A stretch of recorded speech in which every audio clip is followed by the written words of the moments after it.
Okay, so we're saying most important thing is creating that calorie deficit. So if you've been gaining weight, or even if you've been maintaining weight for a while, that kind of gives you an idea of whether there's been more calories coming into the body than the body needs, whether the calories in, calories out have been the same, which is the case with maintenance.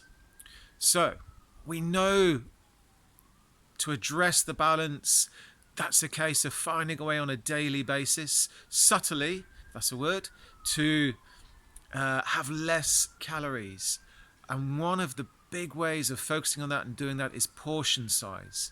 Now, in the Go Here First section, there is a handy infographic, and I urge you to seek it out, which is using, rather than having to compile a big calorie database, is using the palm of your hand. So protein rich foods, about kind of deck of card size. So chicken there, for example, or whatever, if you're vegetarian, whatever kind of vegetarian protein source that is.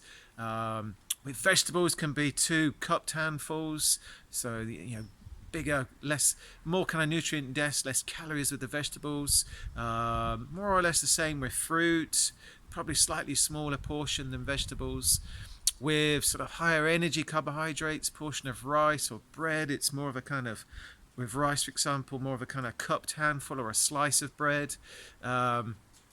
And then nutrients like your healthy fats, maybe cooking oils, etc.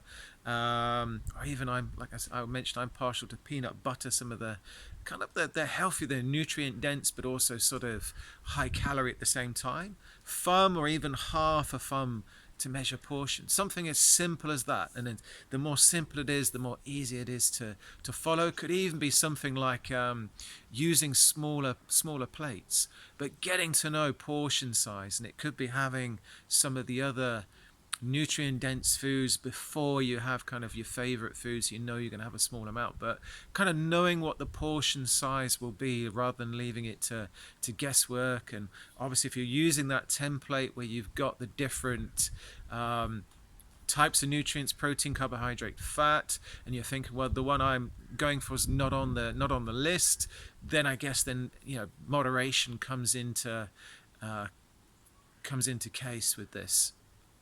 So that's the key. Get an idea of portion size and portion size for you. And it's worth every so often re-measuring, because sometimes when you can do the whole cupped handful and you do it by eyeballing or you do it by guesswork, that the size of the portion can kind of creep up and creep up.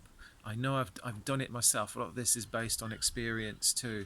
So having a way of measuring portion size will go very far in creating the right daily habits to get results.